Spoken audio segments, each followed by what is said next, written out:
HTML के पिछली 4 video को देखने से आपको ये तो स्पष्ट हो गया होगा कि सिर्फ और सिर्फ HTML की मदद से हम किसी वेबसाइट को नहीं बना सकते हैं। HTML सिर्फ एक टैग है जो कि सिर्फ एक स्ट्रक्चर खड़ा कर सकता है, और उस स्ट्रक्चर को स्टाइलिश करने का काम, पूरे वेब पेज पे विजिबिलिटी दिखाने का काम, उसको काफ़ी अट्रैक्टिव तरीक़ा से प्रस्तुत करने का जो काम है वो हम CSS की मदद से ही कर सकते हैं। हमारा वेबसाइट कुछ इस तरह से दिखना चाहिए, हेडर होना चाहिए, उस पर नेपर होना चाहिए, सेक्शन होना चाहिए, साइट होना चाहिए, आर्टिकल होना चाहिए, फुटर होना चाहिए, ये सारी चीज़ें हमारे वेब पेज पर होनी चाहिए। बट आपने जो HTML के टैग सीखे, उस टैग से आपको इतना क्लियर हो गया होगा कि हम सिर्फ और सिर्फ HTML की सहायता से इस तरह का कोई भी वेबसाइट नहीं बना सकते हैं।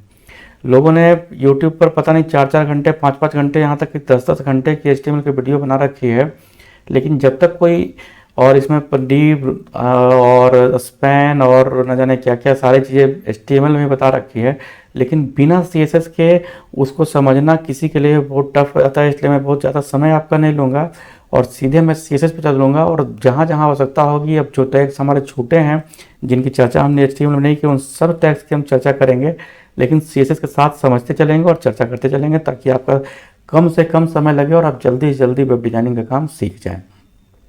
तो चलिए समय बर्बाद नहीं करते हुए सबसे पहले आप ये समझिए कि ये हीडर है, ये नैब है, ये सेक्शन है, ये आर्टिकल है, ये साइड है, ये फुटर है।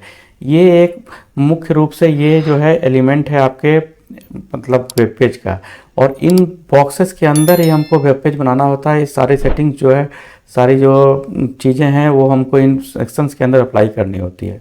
हमने जो भी अभी तक लिखा, जैसे मान लीजिए मैं अभी यहाँ पे एक पी टैग लगा देता हूँ, पी टैग लगा दिया मैंने, यहाँ पे लिख दिया मैंने लॉरेम 245, ठीक है। इसको मैं थोड़ा व्यू करके वर्ड रैप कर दूँ, ठीक है। एक मैंने H1 टैग लगा दिया, H1 टैग लगा दिया, इसमें मैंने H1 टैग लगाया, इसमें मैंने लिख दिया लॉरेम 35। अब देखिए क्या दिक्कत है, ये कैसे प्रस्तुत हमारे वेब पेज को, पहले देखो। ये बस जैसे हमें लिखा वैसे तो पेज बनाना संभव नहीं है। तो इसके लिए क्या है ना कि हमें 2 एलिमेंट की ज़रूरत होती है। एक div हम लोग बना के चलते हैं और एक हम लोग स्पैन बना के चलते हैं।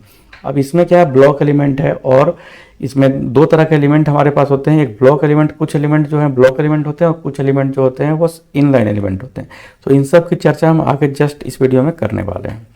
तो चलिए सबसे पहले हम क्या करें, इसमें सबसे पहले मैं क्या करता हूँ, एक पी टैग लेता हूँ, नहीं सॉरी, मैं सबसे पहले एक H1 टैग लेता हूँ। चलिए H1 टैग, हम H1 के लिए आपको ब्रैकेट स्टार्ट करने की जरूरत नहीं है, सिर्फ आप H1 लिखेंगे तो आपका क्लोजिंग टैग और ओपनिंग टैग खुद ब खुद यहाँ पे ओपन हो जाएगा।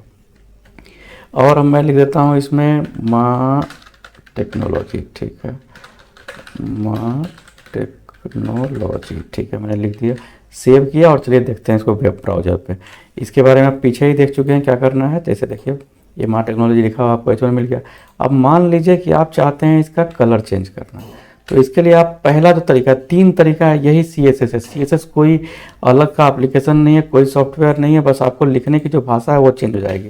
अगर आप यहाँ पे स्टाइल लगा दें और यहाँ मार दें इंटर, और यहाँ पे लिख दें कलर, कलर में दे दें यहाँ पे रेड कलर, मैं फिर से लिखता हूँ कलर COLOR कलर, ठीक है, कलर मैंने दे दिया, और यहाँ पे मैंने दे दिया रेड।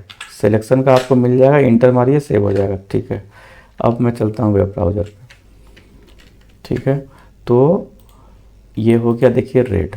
तो ये जो CSS लगाने का तरीका है, ये बिल्कुल यूज करने के लायक नहीं है। मैं बिल्कुल इसको सलाह इस तरह का इस्तेमाल करने के लिए बताऊँ, लेकिन चूंकि, और इसको हम लोग बोलते हैं इनलाइन CSS।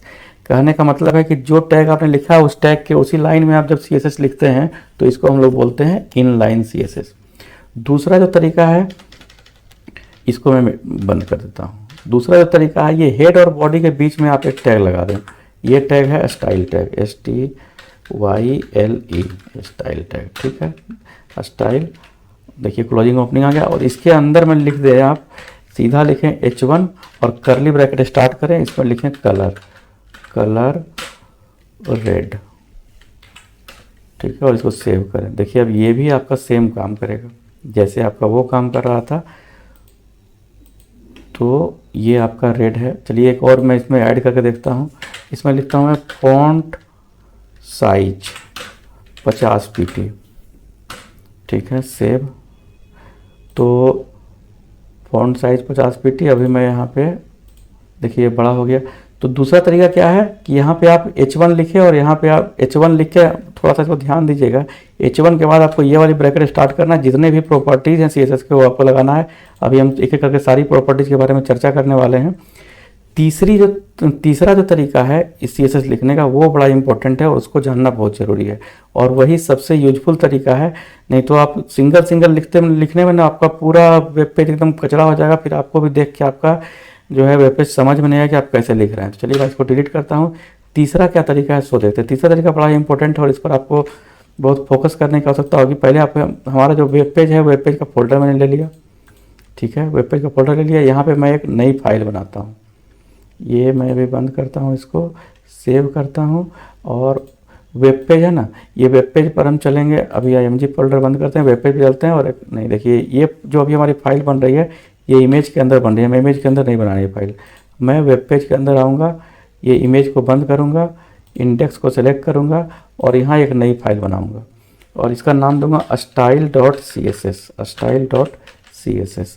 ध्यान आपको ये रखना है, ये नाम आप कुछ भी रखें कोई दिक्कत नहीं है, लेकिन आपको जो इसका जो एक्सटेंशन है .css आपके लिए लिखना जरूरी है। फाइल नेम अपने हिसाब से कुछ भी रख सकते हैं।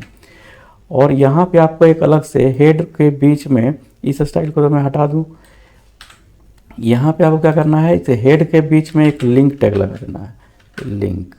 लिंक लिख के भी इंटर मारेंगे तो ये खुद लगा। देखिए लिंक में क्या है, ये रियल स्टाइल सीट है और href में आपको उस फाइल का दे देना है style.css। खुद से आ गया, नहीं आया तो आप लिख दें, यहाँ सेव करें, इंटर। अब क्या है कि ये फाइल जो हमारी है इस फाइल से लिंक हो गई है। ये फाइल जो हमारी है इस फाइल के साथ लिंक है। यहाँ पे हम लिखेंगे H1 और यहाँ पे फिर कर्ली ब्रैकेट स्टार्ट करेंगे तो इसमें लिखेंगे फॉन्ट, यहाँ पे आप आराम से थोड़ा सा जूम कर लूँ, फॉन्ट साइज 100 pt में अभी यहाँ कर देता हूँ, ठीक है। अब देखते हैं इसका ब्राउज़र पे क्या इफेक्ट पड़ा। तो यहाँ पे देखिए ब्राउज़र पे ये बहुत सा बड़ा हो गया होगा, बिल्कुल हो गया। कलर आप देना चाहते हैं तो बिल्कुल एक और प्रॉपर्टी यहाँ पे आप अप्लाई कर सकते हैं, कलर। और यहाँ सजेशन मिलता जाएगा आपको, उसके लिए कोई दिक्कत नहीं है, सजेशन वगैरह सारा आपको मिलेगा ब्लू से। तो ये जो तरीका है ये सबसे ऑथेंटिक तरीका है और सबसे ज़्यादा इस्तेमाल किया जाने वाला चीज़ है। और मैं भी आपको यही तरीका इस्तेमाल करने का बताऊंगा। यही तरीका जो सबसे बेस्ट है CSS यूज करने का। तो ये जो तरीका है यह है एक्सटर्नल CSS, जिसको बोलते हैं हम लोग एक्सटर्नल CSS। तो आशा है कि इतना आप समझ गए होंगे। आगे की वीडियोज़ में हम इस पर डिटेल में और चर्चा करेंगे। Thank you.